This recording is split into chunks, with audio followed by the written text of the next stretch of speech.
Det här, det är podden för dig på vägen. Vi vet inte vart du ska. Men vi håller dig gärna sällskap en stund under resan. För detta, det är Lastbilspodden.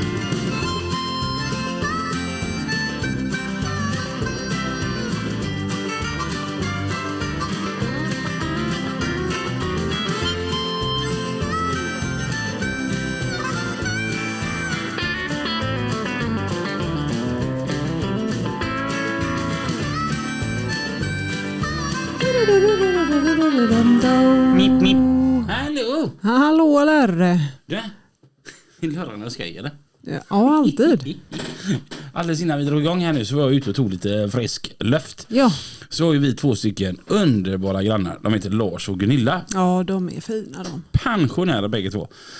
Så vi har en stor grej på Fågelvägen idag. Jaha. Lars och Gunilla, de har fått igång sin robotklippare. Nej. Jo.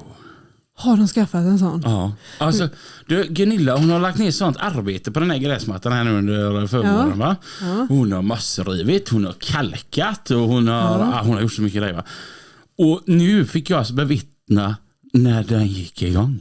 Är det sant? Ja. Och så, För att när våran robot har så kört omkring här så har de sagt till mig säkert 2-3 gånger att nej, men vi kör på det gamla vanliga. Du vet, man behöver motionen. Ja, så de har varit lite anti sådana. Men så tittar ju Gunilla ser inte att jag bevittnar detta. Så säger Gunilla, tittar på den så, men lille sötnosen. Och jag bara, vad är det? och hon hoppar till. Alltså, var det du, Robin? Jag tänkte, vad fan, pratar den tillbaka också? Herregud. Vad händer med kameran där? Nej, men det är lite glapp. Det är bara. lite glapp. Ja, så att den kör, vill jag säga. Ja, nu är den blå. Ja, nej, men den kör, men det är lite glapp i kontakten så att ibland så blir den lite blå. Men jag kan se Det är lite det som är lastbilspodden faktiskt. Det är lite glapp i kontakten. Just det var det jag skulle prata om förra avsnittet. Ja. Vi satt ju, det här blir nu 2 avsnitt sedan, så satt ju vi och killgissade lite när vi satt och pratade med Christian Olander. Ja. Om Scanias V8. Ja, just det. Och så har vi en kompis på Scania som heter Joar Turasson. Och då sa jag detta då, att vi hade suttit och killgissat lite om V8ans framtid. Ja. Då sa han att vi skulle hälsa till alla lastbilspodd. Jag har ju fan ett klipp på detta också. Det hade man kunnat... Lade du inte ut det? Nej. Jag trodde du skulle lägga ut det direkt. Ja. Ja. Men då sa han i alla fall det, att ta det lugnt. Alla underbara killar och tjejer som gillar Scanias V8. Den kommer inte att försvinna. Nej. Så då slipper vi killgissa. Ja, då vet vi att den är kvar ett tag till. Den hänger på ett tag till. Ja. Nog om det, nog om gräsklippare och V8. Det är roligt med gräsklippare, Anna. Fantastiskt, jag älskar att klippa gräs. Gör du det? Mm. Det märks inte. Jo, det har du gjort. Denna säsongen har du varit duktig. Jag sa precis. Ja, det var det du ville att jag skulle titta på innan vi började podda. Jag fan inte bara... Jag har faktiskt sett det, fast inte noggrant, men jag har sett det. Jag har gått med trimmen. Oj, det är med. Och krattat upp Jösses. häcken och vid altanen under min balkong. Ja. Du har inte ens sagt något. Okej. De åren, Robin, som du har bott här och jag har gjort det, så har du inte sagt något till mig om det. Nej. Nej. Bara jämställdhet här. Ja, det är bra. Ja. Men vi går vidare och ställer oss och hoppar på dagens gäst. Idag har vi fått besök utav...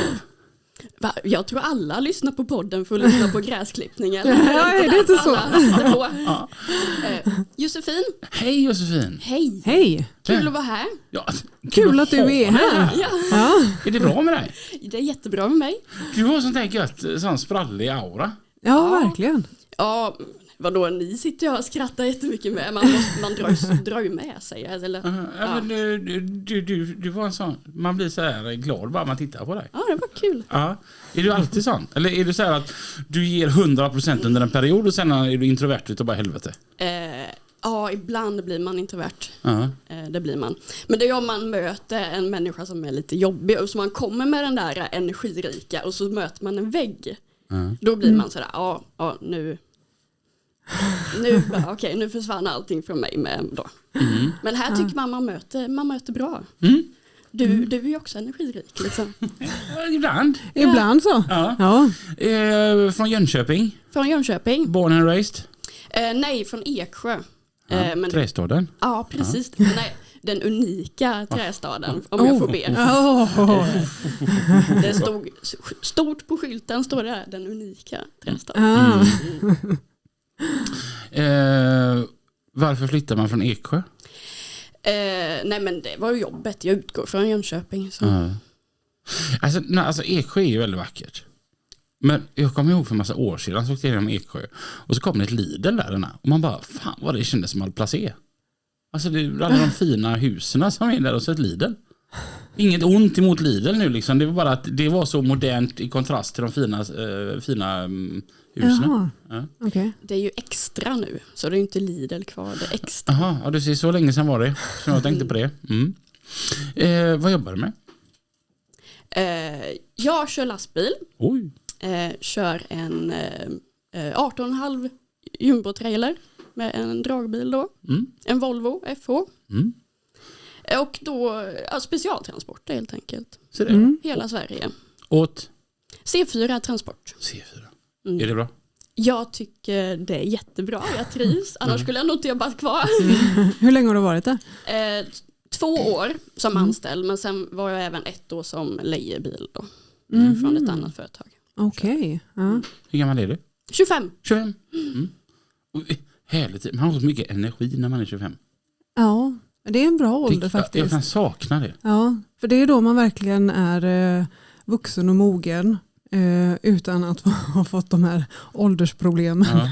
Ja, men jag sa alltid det, så här, 24 tyckte jag var en jävla bra ålder för att men då var man tillhörde de unga men man var den mest erfarna utav de unga. Ja, men lite så ja. Nu när du är 25 så är du fan lite på gränsen för att du börjar bli lite för gammal för att få lov att vara med de unga.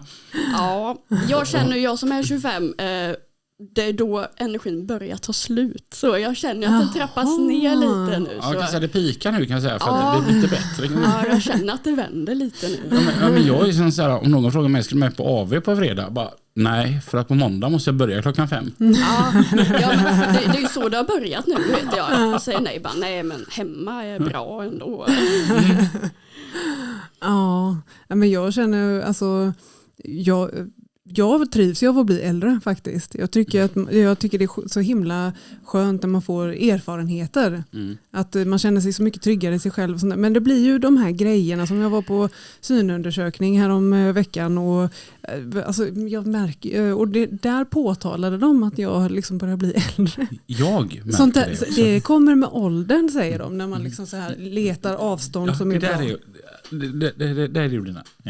Ja, precis. Jag vet inte riktigt vart någonstans jag ser bäst. Jag måste hålla... Det bästa är ju så här, alltså för er som inte tittar på programmet, Dina hon gestikulerar, ni vet så här, när man håller det framför sig och så åker pappret längre och längre och längre bort. Då är det skitkul om man sitter på andra sidan borden på Lina, och då tar man emot pappret och fortsätter dra det bort.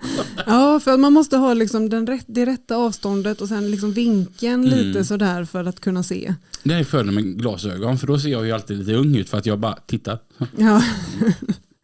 Jag har ju faktiskt glasögon, det är bara det att jag inte använder dem så mycket. Nej, det är lite slappt. Det är lite slappt, för jag hade gärna velat göra en sån laseroperation faktiskt. Ja. Det tänkte jag att jag skulle göra. Men så känner jag att nej, men jag ser så konstigt ut utan glasögon, känner jag själv. Ja, du är så van vid att se dig själv med glasögon. Ja. Det är ju inte jag. Men det vet jag, alltså när man ligger och snäpar på kvällarna, alltså i sängen, så blir man så här, vad det är jobbigt att se sig själv utan glasögon. Men jag tror att de som har glasögon, det blir ju en del av personligheten. Ja. Så att de har glasögon. Jag säger som Danny Saucedo, det är liksom inte ett hjälpmedel, det är en stil. Ja. Det är jag och Danny. Ja. Men jag som har jättebra syn ser att nu glappar den kameran. Ja, jag har faktiskt dragit ut den. Du har ja, det. så att det är bara, du ser inte dig själv, men jag ser dig. Ja, Okej. jag ser också dig faktiskt. Ja. Jag kan vika ut den lite så Oj, ser du dig oj, oj. också. Mm. Ja, för jag tyckte det var jobbigt när den blinkade liksom Ja, jag i fattar. periferin här, så att då drog jag ur den kabeln istället. Vad gör du på dagarna? Ja, vi kör massa krandelar, betong och överlag allt som får plats på flaket. C4 för mig är just krandelar. Ja, det är väldigt mycket krandelar. Ja. Mm. Är de från den trakten där Jönköping? Nej, åkeriet ligger i Kristianstad. Ja. Så det är väl därför det blir mycket krandelar, för de är kompisar i Skåne där. Mm. Men C4 har allt från stationerad i Kristianstad upp till Skellefteå. Mm. Vet du vilken svensk stad det bor flest singelkillar? Nej, berätta. Kanske jag flyttar dit då. Skellefteå. Aha.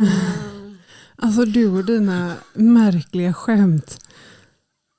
Jag undrar om det verkligen sitter någon där på andra sidan som lyssnar nu och liksom garvar. Åh, den var rolig. Alltså, om det bara finns någon nu som har lite svårt att få luft så är jag jättenöjd. Ja. Vad betyder C4? För det heter ju även köpcentrat där i... Men det är ju han kungen, Kristian den fjärde. Jaha. Ja, hela Kristianstad är beroende av honom. Snacka om att han var en sån innekung liksom bara, tjena, C4 här, tja, läget är bra. Ja, det vet jag inte ens vem det är. Mm. Kristian den fjärde. Jag kanske säger fel, men jag tror att han var en kung från Danmark kanske. Är det han som är Kristian Tyrann? Va? Nej, det är din gubbe. Ja, det... Oj. Jag tycker de där kungarna hade så dålig fantasi. Alla heter ju samma sak. Ja, de har lite svårt för att gå ifrån. Ja. Men så här då, mitt efternamn är ju ovanligt. Det var ju typ min farfars far. Eller farfars farfar som startade vårt efternamn. Eller kom på det. Då kan jag kalla mig för R5 då. Jaha. Ja, Robin den femte Rösberg. Oh. Ja, men det... Ja, då får du döpa ett shoppingcenter efter det. Med. Ja, det får du göra. Ja, vi döper om Vimpen. Vi plockar ner skyltarna och så upp med R5 bara. Han var coolt. Men vad tycker du är bäst att köra? För gods? Men jag gillar ju krandelar tycker jag om. Men också typ maskiner. Tycker om det där med att lasta och lossa själv. Jag tycker om Norrland. Jag har ju bott i Skellefteå så då behöver jag inte flytta dit igen. Var det mycket singelkillar där? Jag vet inte fan, jag var aldrig hemma så inte vet jag vad de gör. Det är ju så att dejta en lastbilschaufför, bara aldrig hemma. Alltså vilken mina det är att vara nykär i en lastbilschaufför. Ja, i alla fall när det är någon som ligger ute. Ja, bara aldrig hemma. Ja, när man ringer hem sådär, jag fick lite jobb i helgen, jag kommer inte hem. Alltså, det är många som har svårt för det. Ja, det lär ju vara det då. Men alltså krandelar, är det mobilkran eller tomkransdelar? Både och. Ja. Vi kör både och. Men det är mycket Ginet-krandelar är det ju, men också mycket betong kör vi ju från andra. Betong är enkelt eller? Ja, ösa på plattorna och så lite kätting och så åker vi. Ja, ja. Och sen till bygget så är det bara att plocka av. Och, beroende på vad man kör så får man ju ibland med att koppla, ibland inte. Ibland ska man hålla sig undan. Och, Det är jag duktig på. Och hålla dig undan. Ja. Du är ju en sån här riktig pausmästare. Alla är väl bra på olika saker. Ja, men så är det. Hur ser en normal vecka ut då? En normal vecka, ofta upplastade fredag. Och jag vet inte, eftersom jag bor ju så fel så det blir ju ofta åka på söndag. För Jönköping, antingen är det i Stockholm eller neråt i Skåne, så det är ofta åka söndag då. Och sen vet man inte. Då får man ringa sen när man är loss var man ska någonstans. Härligt. Ja. Ja. Hur länge har du varit på det företaget, sa du? 2 år. I 2 år och innan dess? Ja, innan dess så tog jag ju en liten paus från att ligga ute. Testade lite bärgning i Luleå. Va? Ja, Okay. På assistanskåren där. Men, hos Peter? Ja. Peter Andersson. Ja. Men där var jag inte så länge. Det är svårt att... när man väl har börjat ligga ute så är det svårt att sluta. Det är det ju väldigt. Så då ringde jag tillbaka till C4. Hej, vill ni stationera en bil i Luleå? Och de bara, ja men det gör vi. Så då blev jag tillbaka till C4 då. Men det, ja. Och sen så ringde du och frågade, kan vi ställa den i Jönköping istället? Ja, nej, det var så att jag fick för mig att nu är det dags att bli vuxen. Så jag får plugga upp betygen. För någon gång ska man ju bli någonting, sådär, civilekonom eller någonting. Så då började jag plugga matte, 25% distans. Och tänkte jag, det är dumt, för jag har aldrig pluggat på distans innan, ingen aning. Och att ha en bil ståendes i Norrland är kanske lite dumt om jag måste gå ner tid. Så då flyttade jag tillbaka då för att plugga. Men jag var duktig på det, så det gick ju ändå. Så jag behövde inte gå ner tid. Jag är lite förvirrad nu. Vad händer? Du var i Luleå och bestämde dig för att plugga och då måste man flytta. Nej, men det är ju, de utgår från Kristianstad. Så säger du att det blir för mycket. Då var jag ju lite rädd att då skulle det bli dumt om de har en bil där uppe. Och jag är ju från Jönköping, men jag flyttar hem igen då. För pendla ner till Kristianstad för att kanske då ha en fri vecka. Det är ju inga problem egentligen. Skönt. Ja, det är ju det som är skönt med C4. De är ju ganska stora, så det är ju väldigt mycket flexibelhet. Alltså, ring och säg att du vill vara ledig så löser det. Alltså. Det känns som det är väldigt mycket energi i dig. Jaha. Ja, myra benen tror jag det heter. Men gick du transport på gymnasiet? Ja, fordon och transport i Eksjö. Och hur kommer det sig att du ville bli lastbilschaufför? Jag har funderat på det, för min pappa är ju lastbilschaufför. Hans pappa var lastbilschaufför. Men då när jag tänker tillbaka så pappa gjorde ingenting för att få mig att börja köra lastbil. Det var nästan tvärtom, tror jag. Är du J3 då? J3? Ja, Josefin den tredje chauffören. Ja, du tänker så. Ja, helt klart. Ja, tredje generationen eller vad då. Men sen så jag tror att det också var att jag fick ju A-traktor där. Det är ju klart, man måste ha A-traktor. Vad hade du för A-traktor? En 940. Ha? Hur många Wonderbums? Jag tycker det är lite jobbigt med för mycket. Och sen klagade ju morsan på det då, för hon tyckte att det kändes utanför bilen. Så hon ville inte att den skulle stå på garageuppfarten och lukta ut. Så jag fick inte ha så många. Men då märkte jag, för fan vad kul det är att köra. Så jag tror det var hand i hand att jag fick följa med pappa när jag var liten, samt då att man insåg att man tyckte om att köra. Det är väl det. Ja. Annars har de inte haft någonting, eller mina föräldrar inte haft någonting med valet. Nu i efterhand så tycker jag att pappa borde lärt mig mer än vad han gjorde. Men han var verkligen sådär, nej, ingen. Nej. Vad trodde de var din framtid då? Vad de trodde? Ja. Jag var helt såld på att bli undervattensvetsare först. Va? Ja. Helt såld, du vet. Så sommarjobbar, svetsare, allting sånt där. Och, det var det jag skulle bli, du vet. Undervattensvetsare. Jaha. Ja. Och hur kommer det sig att du inte blev det då? Nej, men det är ju jättetråkigt att sitta på en industri och liksom med ryggen böjd och sådär. Ja.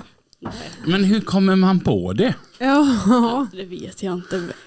Vadå, när man var liten ville man typ bli astronaut, men man visste väl inte ens vad rymden var då, eller? Ja, hör vad du säger, men alltså... Jag ska bli undervattensvetsare, Det är superhärligt. Ja. Men sen kommer jag också på, jag har lite förbi för vatten. Men va? Ja, men sen har jag alltid varit sådär, man måste ju stå upp med sina rädslor och allting. Men jag är jätteglad nu i efterhand att jag inte blev det, för jag kom aldrig över det där. Alltså. Eller, det är inte direkt vatten, utan det är ju mer stora vattensamlingar. Ja, herregud. Det här är så förvirrande. Men om du är under vattnet, då är det inte så läskigt då. Ja, men, Jag tycker väl att det är jätteläskigt ibland att köra upp stora grävmaskiner på flaket, men det gör jag ju ändå. Men det är ju den att bli jobb, då är det jobb. Ja. Det kan jag ändå förstå. Jag tycker det är väldigt tråkigt att städa hemma, men jag har jobbat med städning och tyckte det var skitroligt. Så att jag kan ändå förstå den tanken. Ja, men jag förstår, jämför städning med undervattensvätskning. Ja. Jag har så mycket frågor om stora vattensamlingar. Ja, och jag också just det, bara, men jag ville bli undervattensvetsare, fast jag var lite rädd för vatten. Ja. Ja, det var ungefär som jag tänkte att jag skulle bli strippa. Ja, och så kom jag på det att jag är ingen vidare på att dansa, så jag är ganska ful också. Så det var därför att det blev det liksom. Det är hur jag blev lastbilschaufför. Gogodansare. Gogodansare. Det hade passat dig. Ja. Robin Rösberg dansar go-go. Ja. Gud vad här. Jag var glad. Och hur var gymnasietiden? Gymnasietiden. Vem var du i klassen? Alltså helt ärligt, jag gjorde inget vettigt då. Det var A-traktorer och killar. Det var nu i efterhand så kanske man skulle gjort lite mer effektivt av livet där. Men det var det enda jag gjorde. Ja. Nej. Och dum var jag med, tror jag. Det tror jag med. Ja. Men det är lite gött att vara det. Lite karkad. Lite allmänt så bara. Hur tog du dig igenom gymnasiet då? Jag vet inte. Det är ju kul när jag tror det var näst sista dagen innan studenten. Och jag hade inte tänkt på det där jobb i framtiden någonting. Men då mitt praktikjobb, då ringer de och bara, hej, vill du köra lite i sommar? Och jag tänkte, fan perfekt. Jag hade ju inte ens tänkt att jag skulle jobba efter studenten liksom så. Fan vad schysst. Ja, men det bara föll på plats. Vad var det för jobb då? Jag började faktiskt min karriär på att köra soplastbil. Kul. I ett halvår tror jag det blev. Och sen då, medan jag gjorde det, på helgerna körde jag då bärgningsbil. Och sen fick jag då en heltidstjänst på assistanskåren i Nässjö. Så där var jag ett tag. Och det var så jag kom i kontakt med att ligga ute och köra trailer och det. För då vi fick en körning. Så bara, Josefin gillar att jobba. Skicka iväg henne där. Så då fick jag känna på att ligga ute och köra. Och just då körde jag en 3-axlig trombon-trailer. Och sen blev jag såld på det. Så då, för först trodde jag ju att bärgning, alltså det var ju livet. Det ska jag nog jobba med hela livet. Men sen, det är ganska skönt det där. När man tar ut kortet så vet man, nu har jag 9 timmar vila. Ingen får ingen. Nej, precis. Och jag tror kör bärgningsbil jättekul. Men jag tror idag skulle jag nog inte vara så duktig på det. För nu har jag lite svårt att det där var kundvänlig. Jaha. Ja, men sådär, om du ringer mitt i natten och bara, hej, jag har fått punktering. Och man bara, när ska du iväg? Har du bråttom? Nej, jag ska inte använda bilen nu. Ja, men...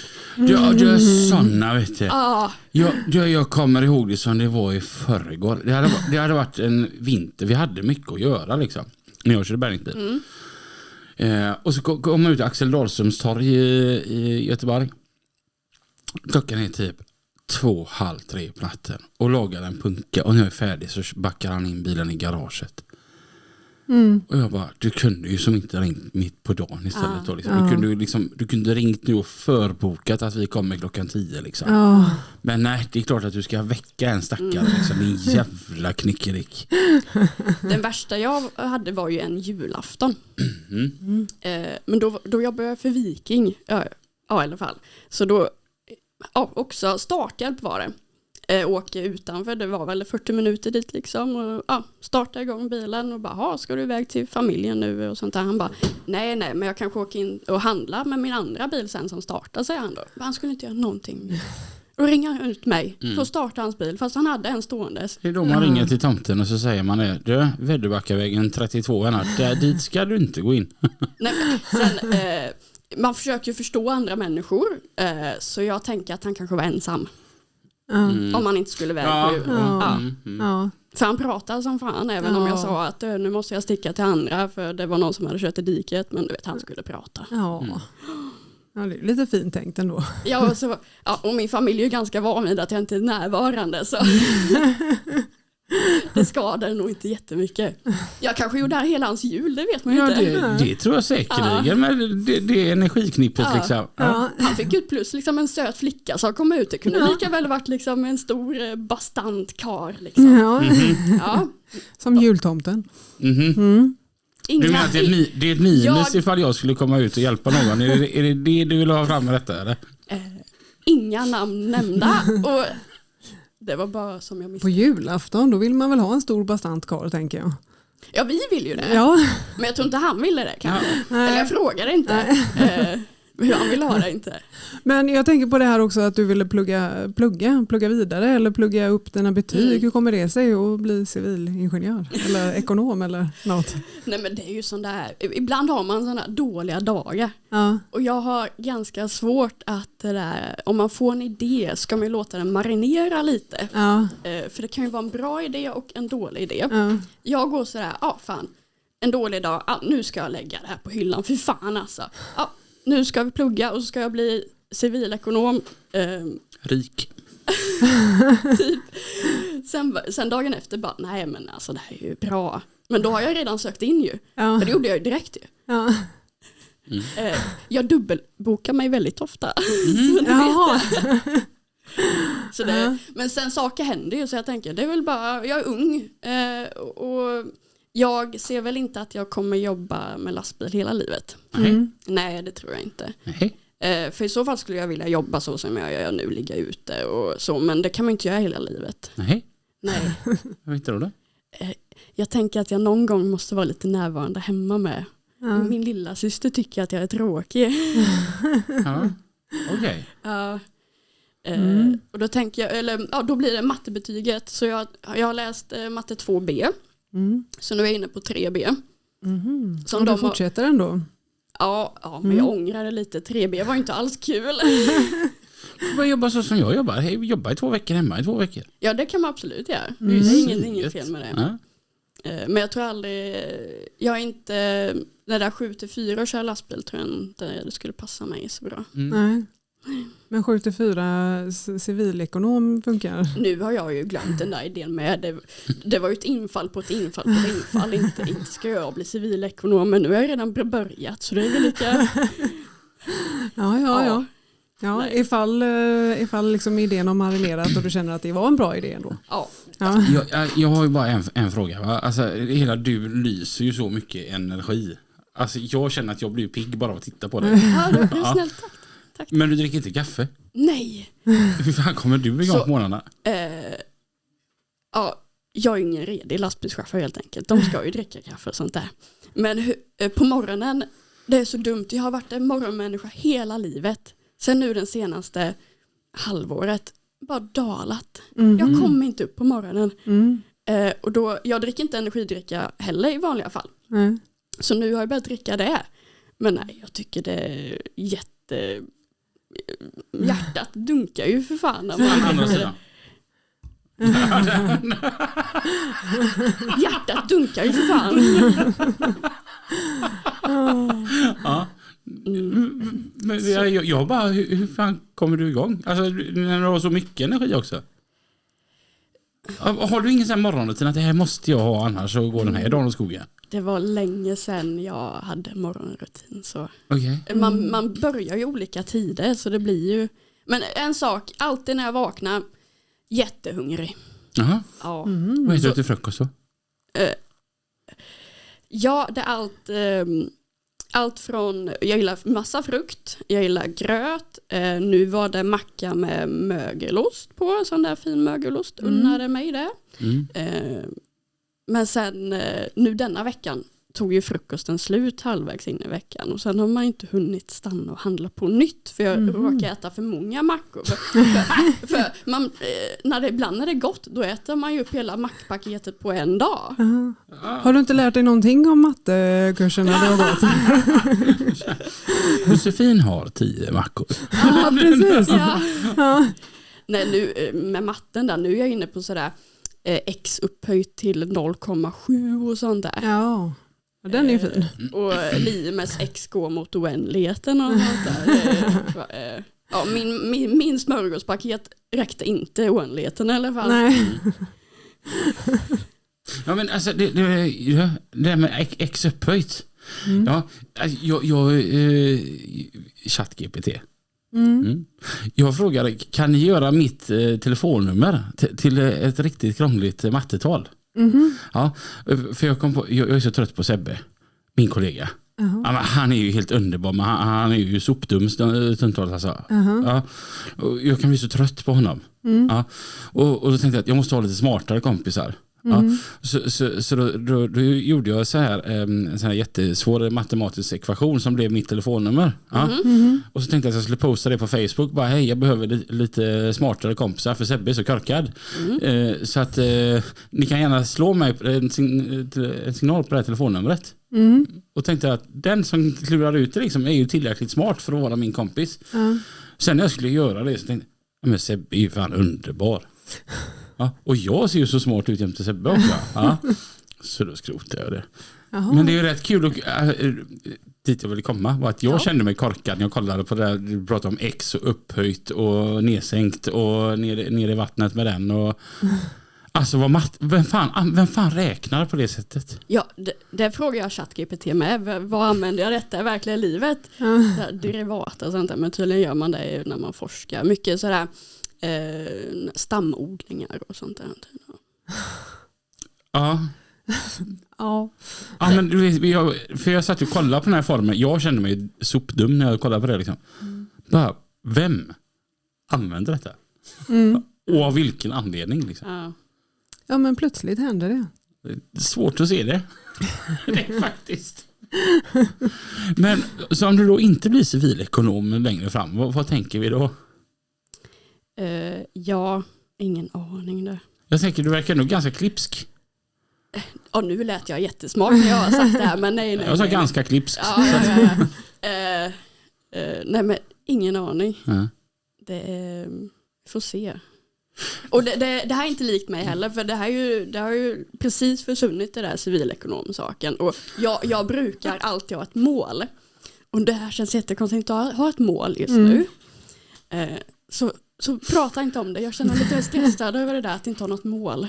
Jag är alltid på väg någonstans. Helst flera vägar samtidigt då. Men sen nu bara, nej, vad fick jag för mig att bli civilekonom? Ja, men precis. Alltså, vad är ens en civilekonom? Ja. Det är nog inte en offentlig.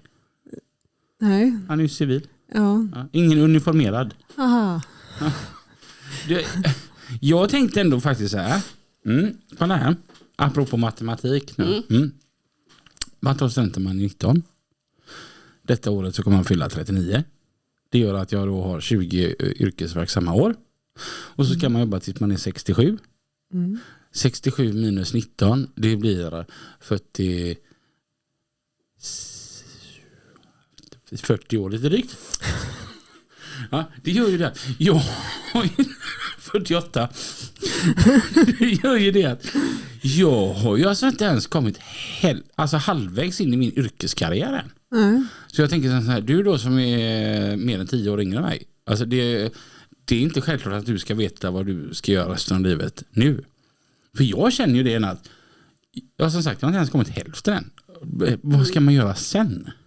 Ja. Jag vill ju göra allt. Ja, det skulle vara jättekul. Ja, eller hur? Ja. Jag vill ha ett eget hotell. Ja. Det hade jag tyckt var skoj. Ja. Och så vill jag ha en liten butik.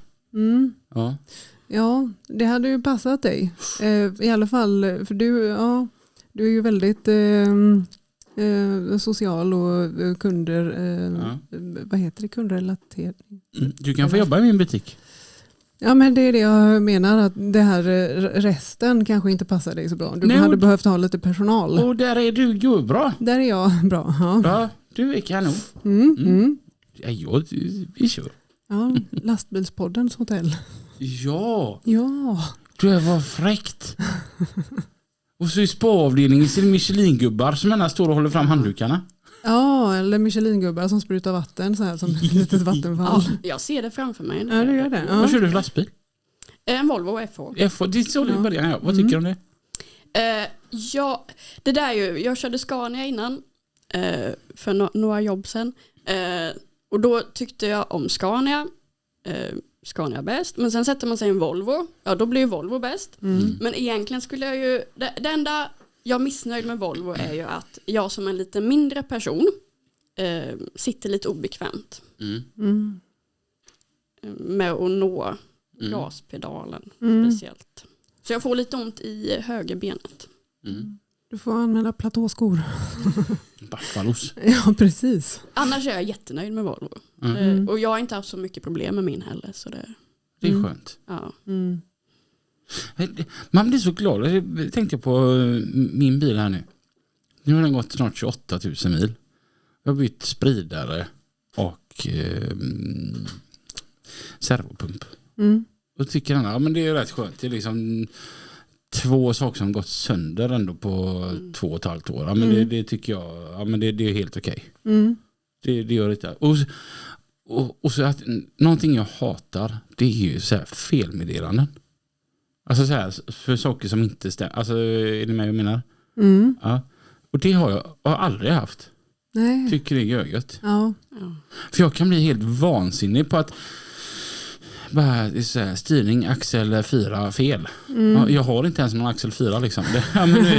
Sådana där saker kan reta. Onödiga pop-up-grejer där. Det var samma när asfaltbilen jag hade hos Jimmy. Det var också sån, det fanns inte en enda felkod. Och då tycker jag att det är skönt. För det är det värsta jag vet.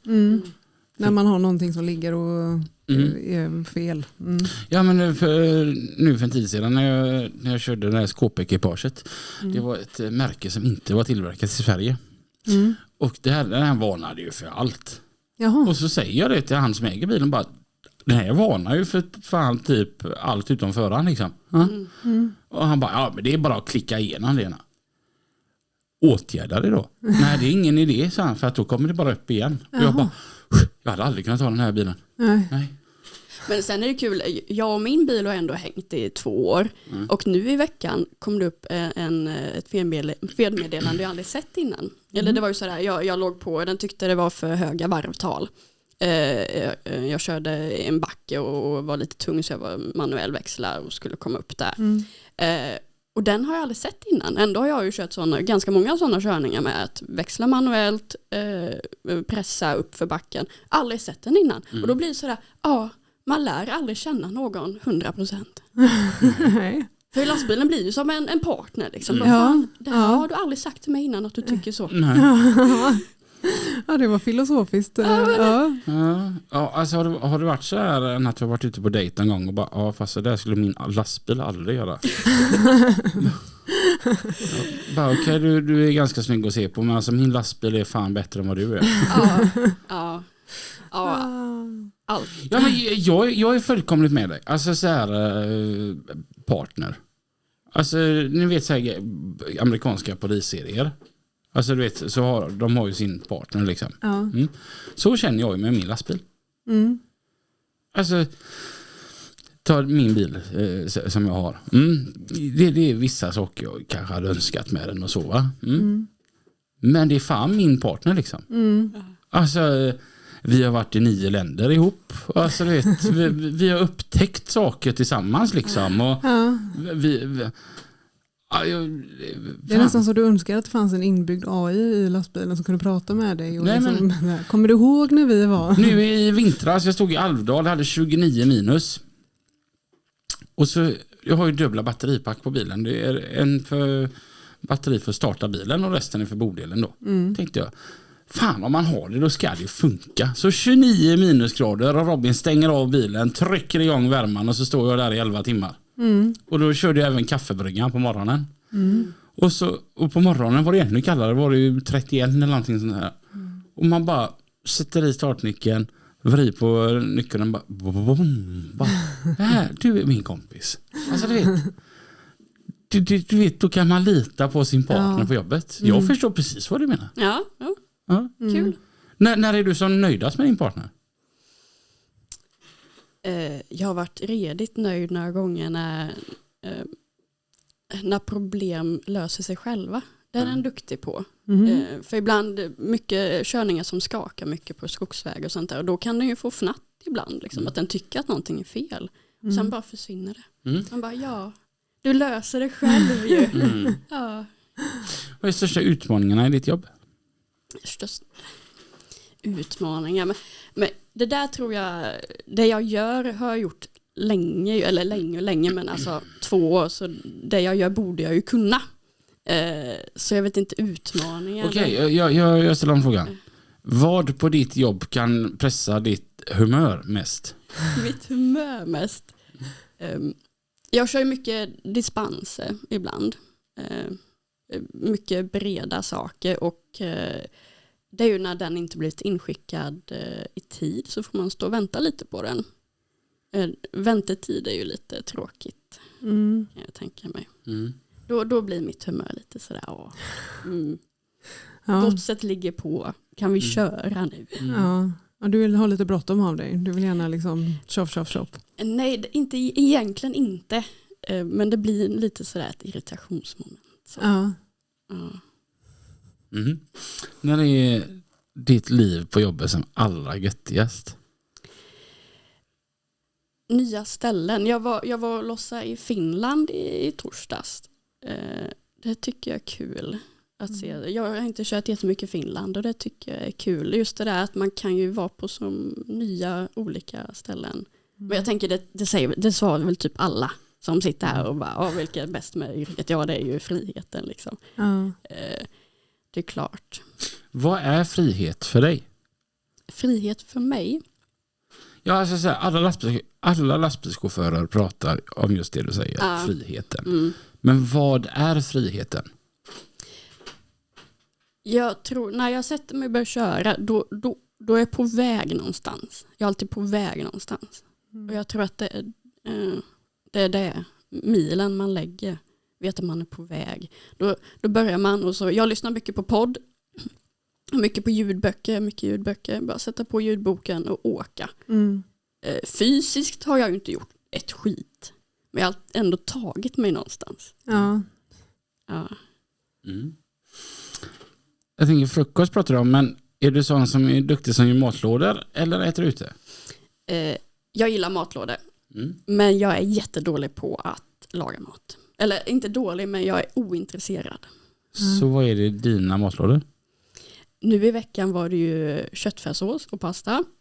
Smakar jätteäckligt. Den som lagade den var dum i huvudet. Och det var ju jag. Så sista matlådan så strejkar jag. Så nej, det går inte. Du gör samma matlådor för varje dag?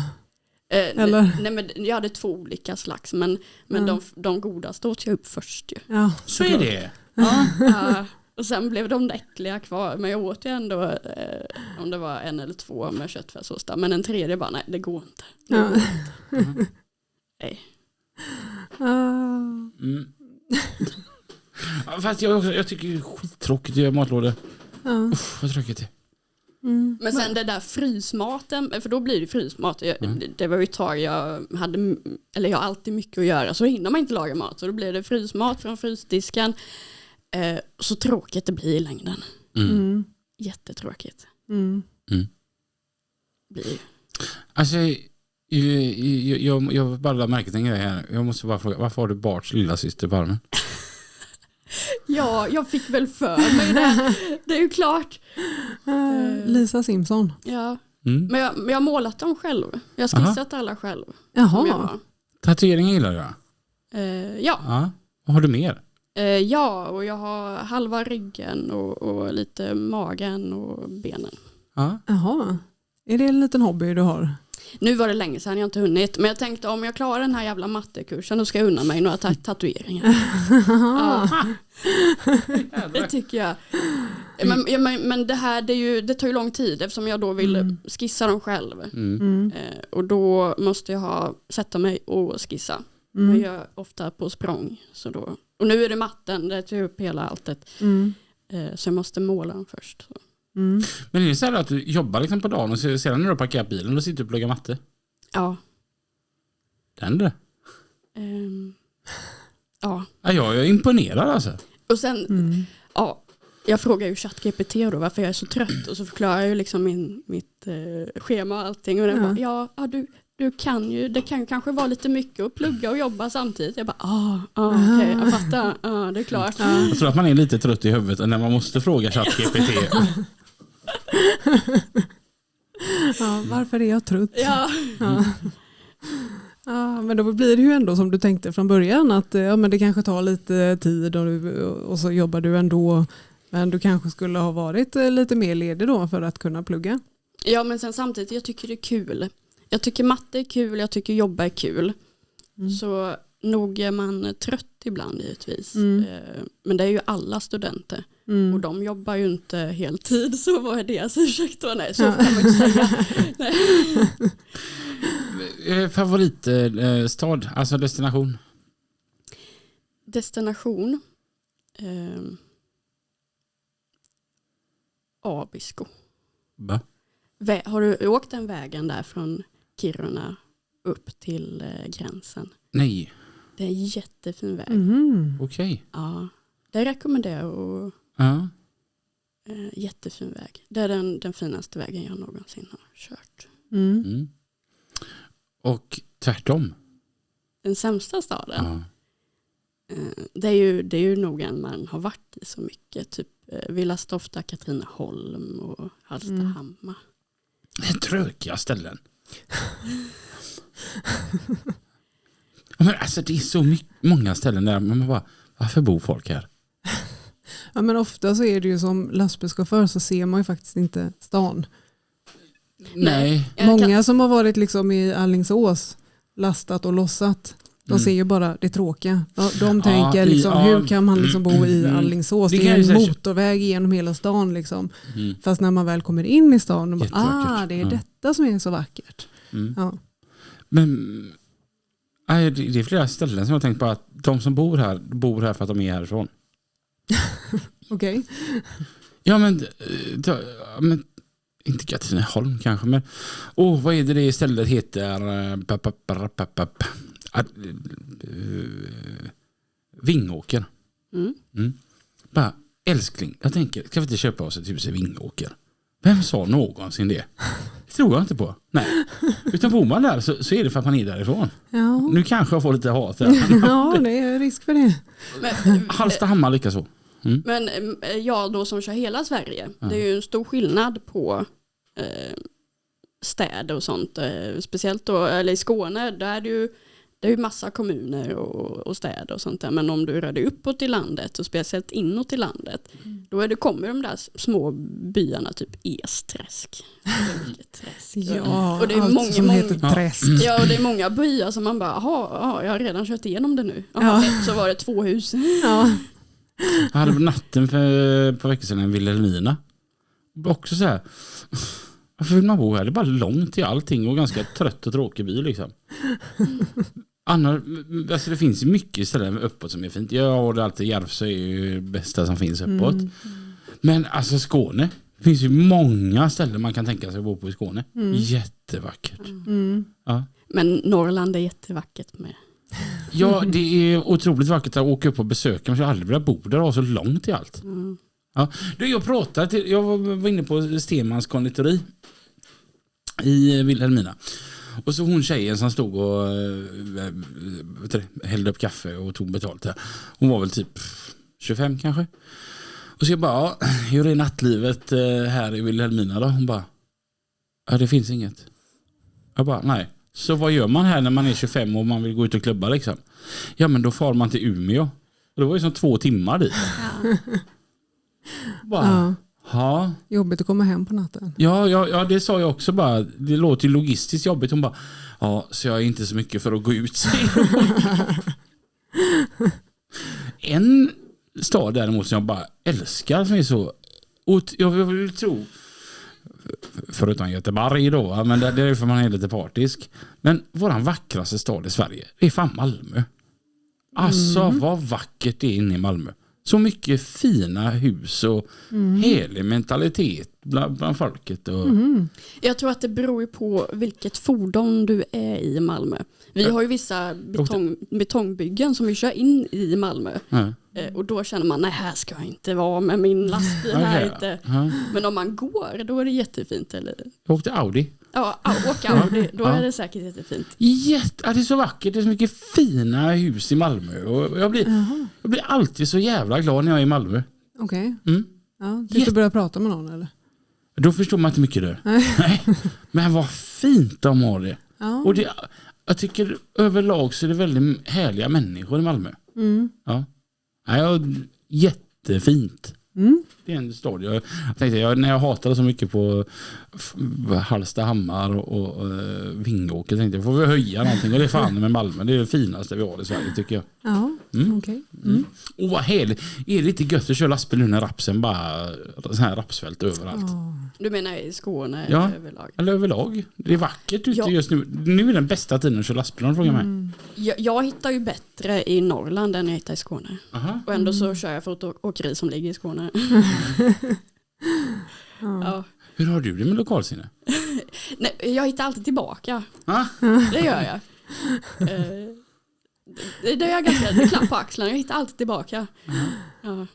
Det är ju bäst. Man kör ju tillbaka den vägen man kan. Så man inte hamnar fel. Så tillbaka hittar jag alltid.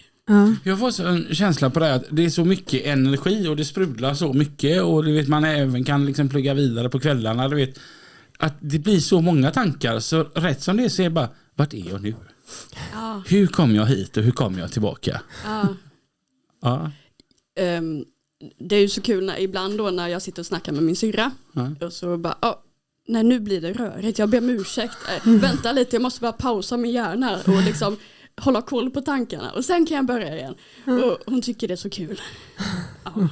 Du känns som en ganska kul person faktiskt. Ja, tack. Du med. Tack. Uppskattar. Ja, men det känns ju som att du är väldigt social. Ja, det skulle jag säga. Ja, och så kör du lastbil och ligger ute och är ensam. Pratar du jättemycket i telefon? Eller, för det lät ändå på dig som att du lyssnar mycket på poddar och ljudböcker. Och så tänker jag, du som är så, eller är det så att du liksom håller inne ditt sociala tills du faktiskt träffar någon och sen bara är det pang på rödbetan och så bara pratar du hur mycket som helst? Ja, så kanske det är, men man har ju sina telefonkompisar.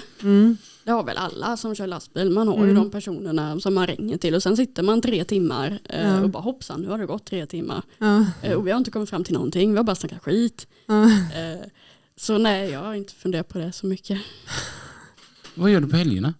På helgerna, om jag inte jobbar, då, jag har känt nu på senaste, familjen har kommit lite åt sidan, så jag är ofta med min lilla syster och liksom familjen så, men annars är ju de vännerna man har nu i vuxen ålder, de finns ju där, så det är ju bara att ringa när man är hemma och de är ju vana vid att jag hör om mig när jag är hemma och så hittar man på det. Annars nu så tog ju plugget upp ganska mycket tid så, men efter jag är klar med plugget, då ska jag ta upp all missad tid. Eller så hittar du något annat att göra. Ja, det blir nog så. Ja. Jag håller ju på med en tjejklassiker nu med. Så jag håller på att träna lite med min kompis Madeleine. Så nu nästa helg ska vi köra Tjejvätten. Aha. Ja, och jag har inte hunnit träna så mycket. Vad är Tjejvätten? Tjejvätten, 10 mil cykel. Okej. Okay. Så det lät som något man ska ha tränat till. Men jag har inte hunnit. Ja, det är inte Vätternrundan. Nej. Nej, det är någon light-version. Ja, det är så löjligt. Varför är det ingen som blir kränkt av att vi kallar det för Tjejvätten när det var 10 mil? Jag tycker det är löjligt. Men sen, jag vet inte, jag körde ju Tjejvasan förra året och jag tyckte att det blev ju bra feeling i spåret när alla var tjejer. Så jag vet inte. Ja. Det är typ det enda. Är du så spärtigt av dig? Nej, men jag försöker. Jag var på yoga i morse. Det var det första gången. Jaha, det är kul. Jag tyckte det var jättekul, men det gjorde lite ont. Jaha. Ja, men jag vet inte om det är jag som är stel kanske då. Kommer du ihåg när vi gjorde yoga här ute i vardagsrummet? Ja, det kommer jag ihåg. Det där ser ju bara, alltså, herre jesses det. Här ska jag förhöra. När man ser de här, och det är alltid liksom en kvinna på typ mellan 45 och 55 som är som yogainstruktör. Och det ser så skönt och avslappnat och enkelt ut, va? Så Lina, hon kom ner här 2 mattor, du vet, eller, och vi ställde upp då, så här spandexbyxor och alltihopa henne då, va? Ja, precis den bilden då framför dig. Så här glansiga lila. Ja. Du vet, så skulle man göra som kärringen gjorde på tv där då. Och du satan du. Alltså, vad orolig man är. Och dagen efter, jag hade ju fan ont i muskler jag inte visste jag hade. Alltså yoga är skitbra för kroppen. Alltså man tränar ju både styrka och balans. Och jag tror att balans är något som ofta saknas hos killar. Jag kan säga det till alla gubbar här nu som säger att yoga, sådana jävla kärringgrejer. Ja. Det testar det innan uttalar det, för du satan, det var jobbigt. Det har varit det roligaste tror jag när jag har varit på gymmet typ med Christian. För att han tränar mycket, men han tränar ju muskler, det här klassiska, det som killar tränar. Och så tog jag med honom på body balance. Det är ju lite likt yoga, förutom att man kallar inte alla ställningar för olika saker, utan men det är väldigt mycket balans och sådär. Och han klarade ju liksom inte det. Då kände jag mig liksom bara, jag är lite bättre. För han är så ovig. Och liksom klumpig. Alltså jag vet inte, killar är ofta väldigt klumpiga av sig. Jag med. Ja, du med. Men sen tror jag man måste ju röra lite på sig. Man sitter ju stilla så mycket. Ja.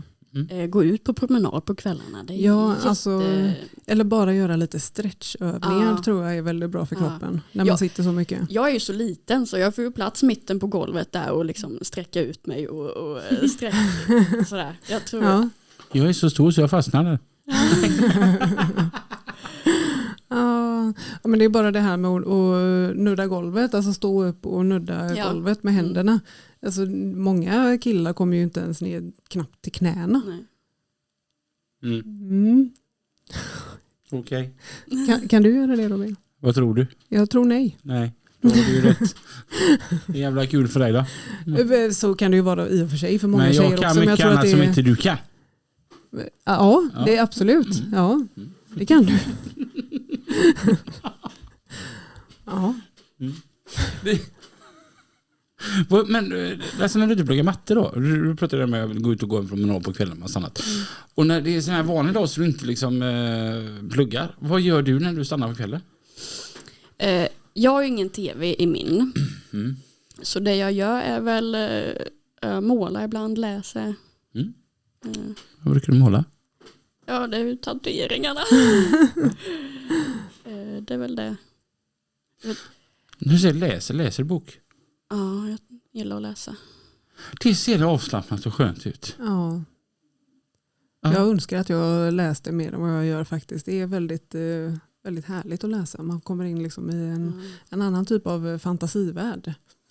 Jag glömmer ju ibland att läsa när jag läser. Så ibland så vaknar jag till och bara, oj, nu tror jag nog börja kolla på bokstäverna. Ja, precis. Nu får vi vända tillbaka en sida och då flyttar sig hjärnan snabbare. Liksom. Ja.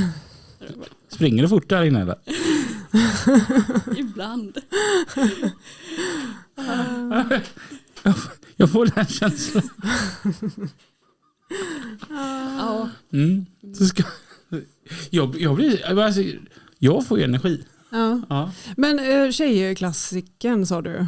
Ja, vad är det? Det är ju skidor, cykling, simning och löpning. Och jag gjorde ju skidorna 3 mil redan gjort. Så nu är det ju 10 mil cykel. Och sen är det ju 1 mil löpning och 1 kilometer simning. Vansbrosimmet. Och sen är det Lidingöloppet då som man springer. Tror du att du kommer klara det? Ja, det handlar ju inte om jag ska klara det. Alltså det är klart jag klarar det. Det beror på hur bekvämt det ska vara för mig att klara det. Ja. Tror du jag hade klarat det? Jag tror inte du hade klarat det. Det tror inte jag också. Cyklingen hade jag nog fått heder då, tror jag. Ja, med elcykel. Ja. Men har du gjort det innan? Nej. Ja, jag körde ju det var ju så dumt. Min kompis Madde är ju lite som mig med, så vi råkade ju dubbelboka oss då. Så förra året när vi körde Tjejvasan så bara, fan vi tar halvvasan nästa år. Så då bokade vi in direkt, bam bam. Men då råkade vi sen komma på att fan, vi ska göra en tjejklassiker. Och då hamnade det ju fel då. Så då kunde vi inte köra 3-milen eller tjejvasaloppet då. Så då fick vi boka en annan. Så det blev ju, jag tror det var typ helgen efter så var det ju ett till lopp då. Så jag körde ju först halvvasan. Och sen så blev det ju 3 mil på Engelbrektsloppet då istället då. Du är trött på att lyssna på dig. Ja, men och sen jag och Madde är ju så olika. Hon har ju träning som hobby. Jävla maskin alltså. Och då blir det, för henne blir ju hela den här halvvasan 4,5 mil blev ju intervaller då. Hon körde ju fram så vi kom vänta på mig då. Nej. Så hon fick jättemycket vila och jag fick inte vila alls.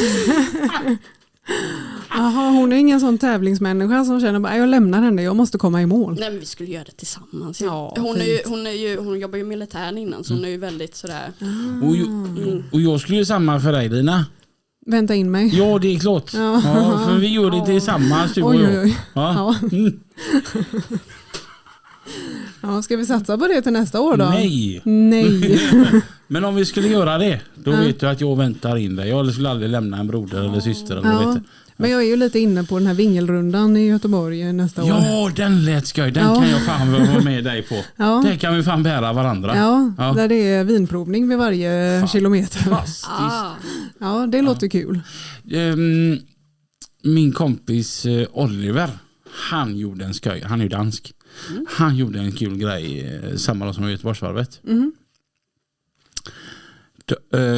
Nordsjälland runt på moped. Och så stannar man en gång i timmen och då är det ölpaus. Okej. Det känns inte så, det hade inte gått i Sverige.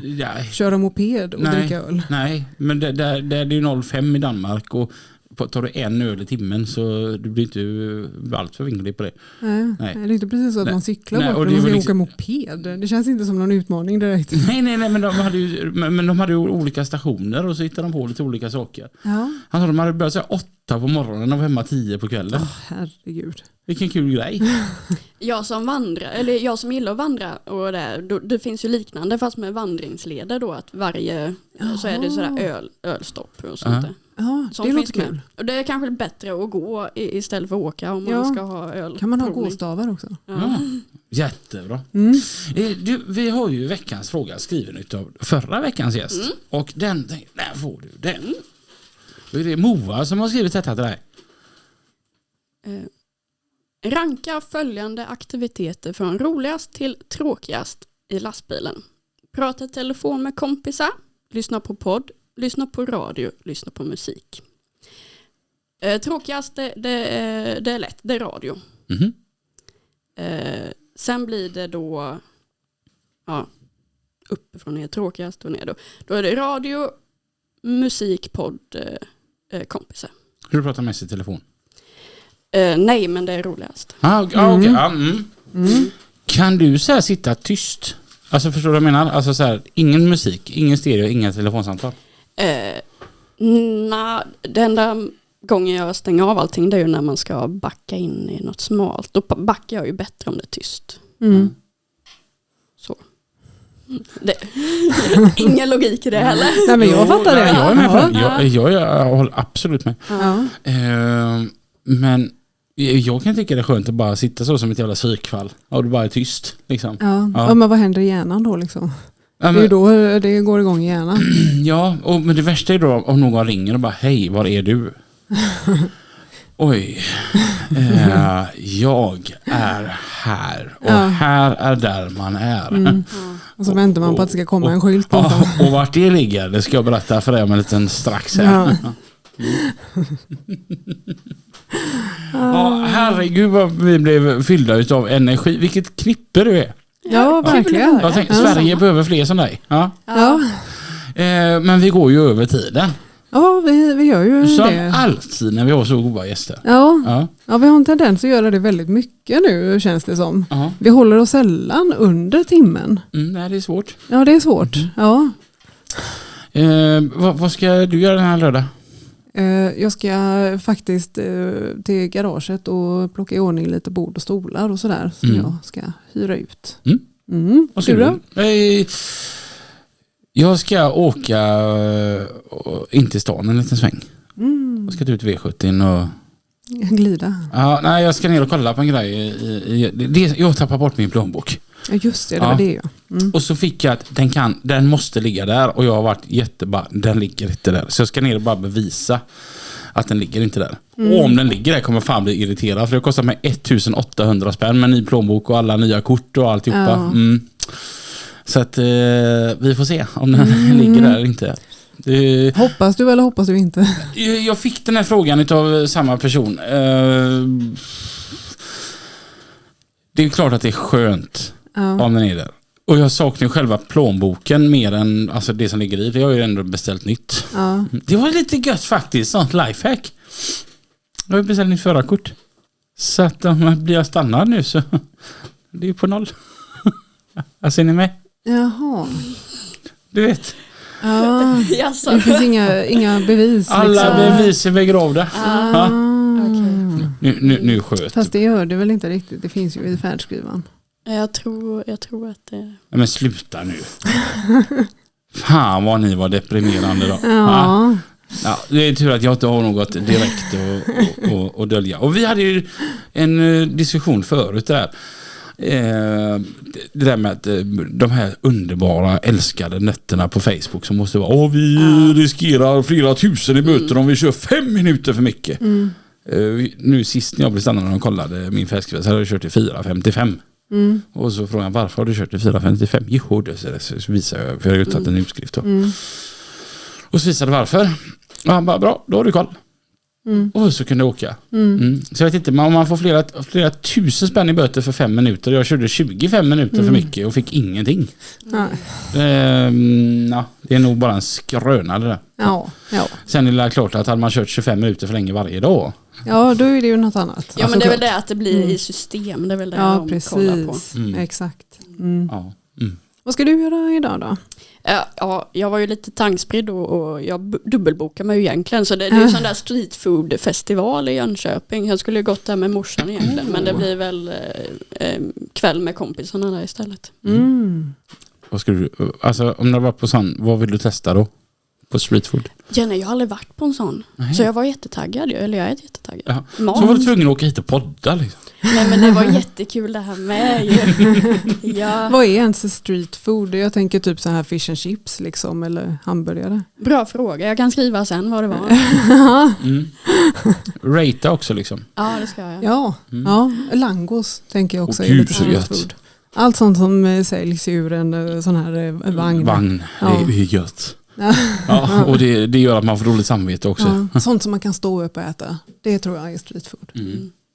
Nice. Tack så jättemycket för att du har gästat oss. Ja, tack. Tack själv. Det var jättekul. Och Lina, vi hörs igen. Ja, nästa vecka va? Ja, det gör vi. Och tills dess. Kör försiktigt. Ha det gött. Hej. Hej då.